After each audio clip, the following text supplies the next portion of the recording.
दोस्तों ये रियल काम सूत्र बुक है। पिछले वीडियो पे इस बुक के हमने जहाँ तक पढ़ा था उसके बाद यहाँ से शुरू करते हैं। स्त्री पुरुष शिलावस्थापन प्रकरणम। तो इसके पूर्व यानी इससे पहले चैप्टर पे हमने पढ़ा था कन्या और पुनर्भु नायिका का नायक के साथ समागम का उपाय विशेष रूप से कहा गया है। मतलब इससे पहले ये कहा गया है। वहाँ वेश्या के लिए काम और परस्त्री के लिए अर्थ और काम को उनके समागम का उपाय दिखाने के लिए वैश्विक प्रकरण के पहले पारदारिक नामक पंचम अधिकरण का निरूपण करते हैं। इनमें प्रथम अध्याय में स्त्री और पुरुष के शील स्वभाव का अवस्थापन किया गया है। तो दोस्तों पिछला वीडियो या रामायण महाभारत वेद पुराण को शुरुआत से पढ़ने के लिए इस वीडियो के नीचे चैनल के नेम या पिक्चर पे क्लिक कीजिए या फिर चैनल का नाम यूट्यूब पर सर्च करके प्लेलिस्ट में जाके आप देख सकते हो। तो पराय स्त्री के साथ काम निषिद्ध है, ऐसा कुछ आचार्यों का मानना है।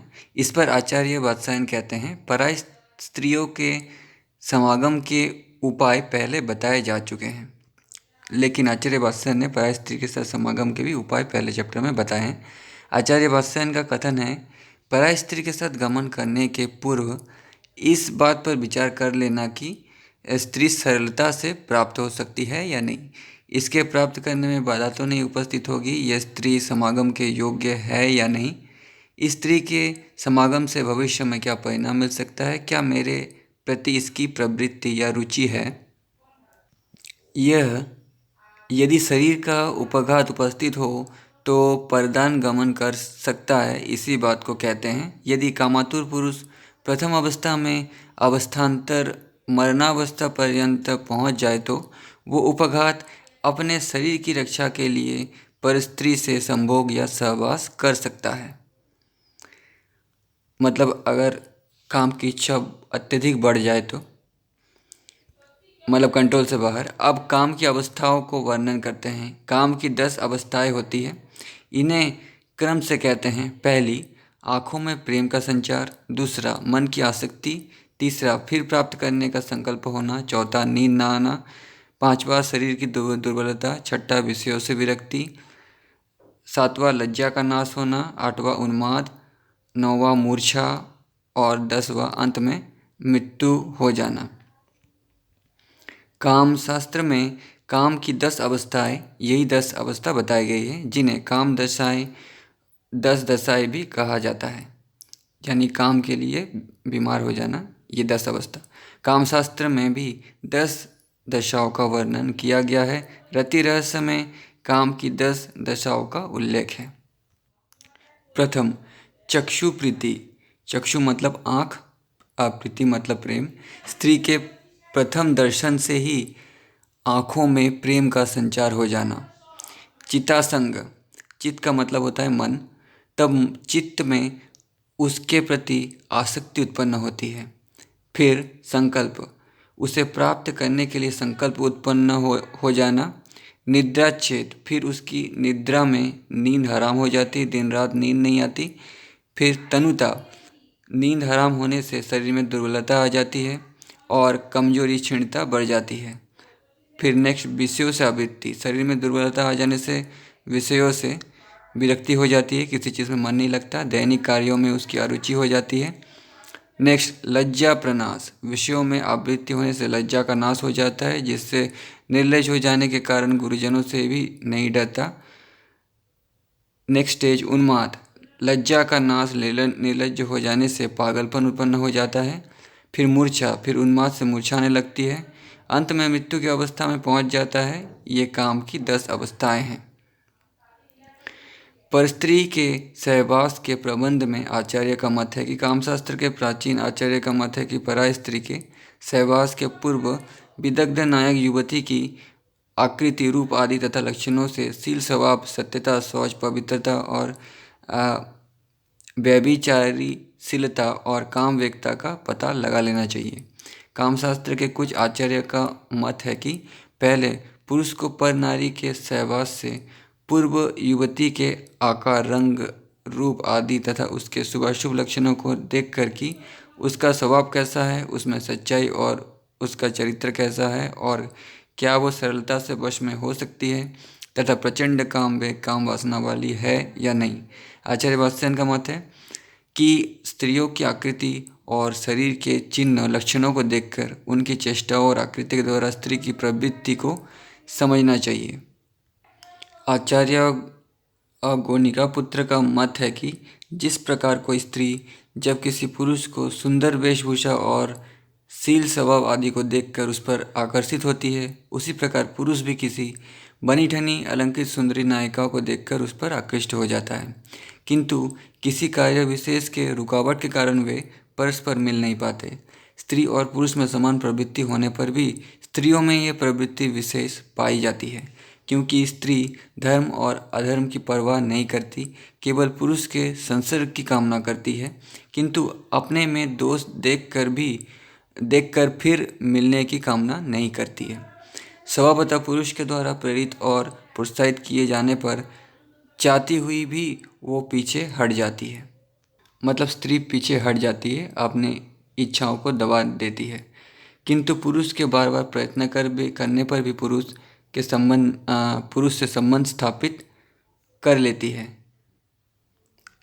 इच्छा स्त्री की है, लेकिन पुरुष के बार बार प्रयत्न करने पर उसकी भी इच्छा पूरी हो जाती है, संबंध स्थापित कर लेती है। पुरुष तो धर्म की मर्यादा तथा शिष्टाचार का विचार कर इच्छा करते हैं, उससे मुंह मोड़ लेता है, अर्थात उससे सहवास का प्रयत्न नहीं करता। धर्म बुद्धि पुरुष स्त्री के द्वारा बार बार प्रेरित या प्रयत्न किए जाने पर भी वश में नहीं होता।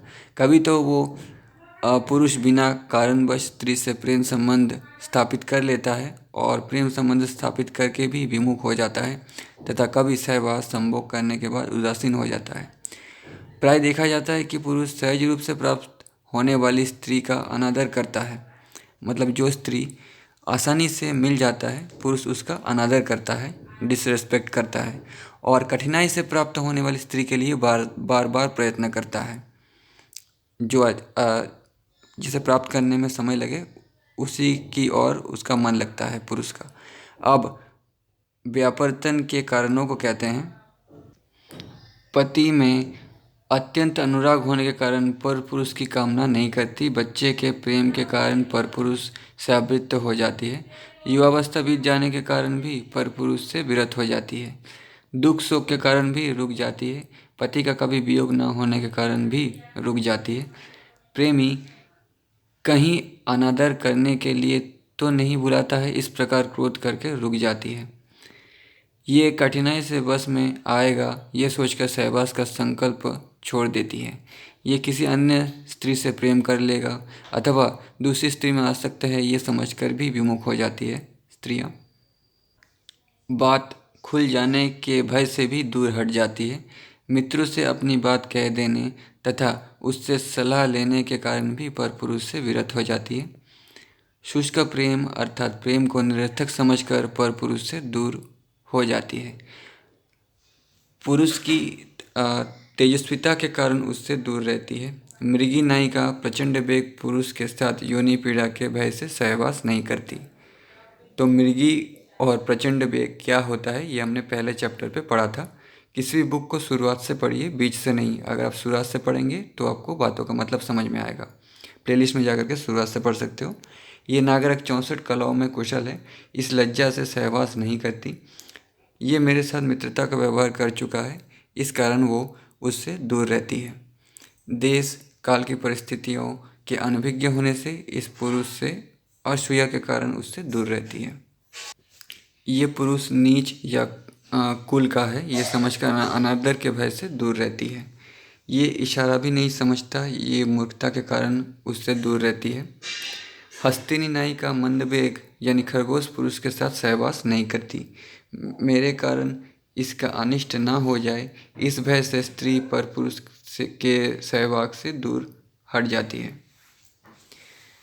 अपने ही शरीर में दोष होने के कारण स्त्री पुरुष से सहवास नहीं करती। संभोग का रहस्य प्रकट हो जाने से कहीं सज्जनों कुटुंबियों द्वारा निकाल ना दिया जाऊं इस भय से पर पुरुष के साथ सहवास नहीं करती स्त्रियां। पति वृद्ध है, इससे समाज में अनादर होने के कारण दूर हो जाती है। कहीं परीक्षा लेने के लिए उसके पति ने तो नहीं भेजा है, इस भय से पर पुरुष से विरत होती है। धार्मिक भावना के कारण पर पुरुष के संसर्ग से विरत हो जाती है।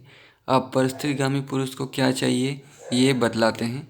परस्त्रीगामी पुरुष जिन दोषों व कामियों को अपने में देखे उन्हें दूर करने का प्रयास करें। यदि नायिका प्रेम, पति प्रेम, संतति स्नेह, अवस्था का आधिक्य, दुख की अनुमति, धार्मिक भावना आदि कारणों से नायक से नहीं मिलती तो नायक उससे अधिक अनुराग और प्रेम बढ़ाए। जिस असमर्थता से प्रेमिका प्रेमी से नहीं मिल पाती तो प्रेमी उस असमर्थता को दूर करने का उपाय उसे बता दे। अत्यधिक आत्मसम्मान के अवरोध को नायिका से अत्यधिक परिचय बढ़ाकर दूर कर दे। अनादर की भावना से उत्पन्न अवरोध, वृद्ध होने अथवा देश काल की परिस्थितियों से अनभिज्ञता का भय हो तो काम कला कौशल से उन्हें दूर कर दे। नायक प्रेमिका नायिका के आशंका या अविश्वास को विनम्रता से दूर कर दे। भययुक्त अवरोधों को आश्वासन के द्वारा दूर कर देना चाहिए। अब स्त्रियों के विषय में सिद्ध पुरुषों का निरूपण करते हैं। पर नारी को वश में करने में प्राय ये लोग सफल होते हैं: कामशास्त्र के ज्ञाता, कथा कहानी आदि में कुशल, बाल्यकाल का साथी, सुंदर युवावस्था, खेल आदि में दक्षता, स्त्रियों की बात को मानना, उचित प्रेमपूर्वक बोलना, अभिष्ट वस्तु लाकर देना, किसी प्रेमी का भूतपूर्व दूत, स्त्रियों के मर्म को जानने वाला, उत्तम स्त्री का चहेता, नायिका की सुखी सखी का गुप्त मित्र, प्रसिद्ध सौभाग्यशाली, साथ में बड़ा हुआ अर्थात साथ में पालन पोषण हुआ हो, पड़ोसी, कामुक क्रियाशील नौकर धाय की लड़की का पति, नया जमाता, नृत्य नाटक देखने वाला, उद्यान बगीचे आदि की यात्रा का शौकीन, त्यागशील वृष अर्थात हष्टपुष्ट कीर्तिशाली साहसी सूरवीर, विद्या रूप ऐश्वर्य में स्त्री के पति से बढ़कर तथा सुंदर वेशभूषा धारण करने वाला हो तो ये लोग पर स्त्री को वश में करने में सफल होते हैं। उसके बाद जिस प्रकार पुरुष अपने उपायों योग्यताओं की सफलता पर विचार करता है उसी प्रकार सरलता से वश में होने वाली स्त्रियों की प्रकृति को भी समझना चाहिए। अयंत साध्य स्त्रियां निम्नलिखित हैं: अभियोग मात्र से साध्य, घर के दरवाजे पर खड़ी होकर प्राय बाहर झांकने वाली, घर की छत पर चढ़कर सड़क की ओर देखने वाली, जवान, पड़ोसियों के घर में गोष्ठी करने वाली, आने जाने वालों को निरंतर देखने वाली, नायक के द्वारा देखे जाने पर तिरछी नज़र कटाक्ष से देखने वाली, बिना कारण जिसका पति दूसरा विवाह कर लिया हो, पति से द्वेष करने वाली, जिसका पति उससे घृणा करता हो, जो निर्लज्ज और व्यभिचारिणी हो और जो संतानहीन हो, ये सहज सिद्ध हो जाती है। निरंतर मायके में रहने वाली, जिसके संतान पैदा होकर मर जाते हो, जो गोष्ठियों में निरंतर भाग लेती हो, जो पुरुष के साथ मेलजोल बढ़ाने वाली हो, नट या अभिनेताओं की पत्नियां, बाल विधवा स्त्री, दरिद्र होकर वैभव की इच्छा करने वाली, जिसके बहुत से देवर हो, जो अपने रूप और सौंदर्य के अभिमान में पति को हीन समझती हो, अपने कला कौशल पर अभिमान करती हो और पति की मूर्खता से शुद्ध हो, जो लोभ से पति से उद्विग्न होकर दूसरे को चाहती हो, जिसकी सगाई मनचाहे पति से होकर टूट चुकी हो, जो बुद्धि, शील, स्वभाव, मेधा, अनुष्ठान आदि में समान हो, जो सदा पर पुरुष का पक्ष लेती हो, जो बिना अपराध के पति द्वारा अपमानित की गई हो, जो सौतों द्वारा तिरस्कृत की गई हो, जिसका पति परदेश में रहता हो, जिसका पति शालो मलिन बेड़िया जाति का नपुंसक, दीर्घसूत्री, कायर, कुबड़ा, बौना, कुरूप, मणिकर, गवार, दीर्घ रोगी या वृद्ध हो गया हो, ये स्त्रियां सहज से मिल जाती हैं, सिद्ध हो जाती हैं। अब प्रकरण त्रय का उपसंहार करते हैं। यहाँ 2 प्राचीन श्लोक उपलब्ध हैं। स्वाभाविक इच्छा उत्पन्न होने पर और कही हुई क्रिया से बढ़ाई गई और बुद्धि से उद्योग को संशोधित करके नायिका अपने पद पर स्थित रहे। अपनी सिद्ध कुशलता को जानकर स्त्रियों के लक्षणों, हाव भाव, संकेतों और उनकी कामनाओं को युक्ति से निश्चय करके नायिका के विराग के कारण को दूर करके पुरुष अयंत साध्य स्त्रियों को वश में करने में सफल होता है। उसके बाद ये नेक्स्ट चैप्टर जिसके बारे में हम लोग अगले वीडियो पे पढ़ेंगे। इस वीडियो पे इतना ही। तो तब तक के लिए धन्यवाद।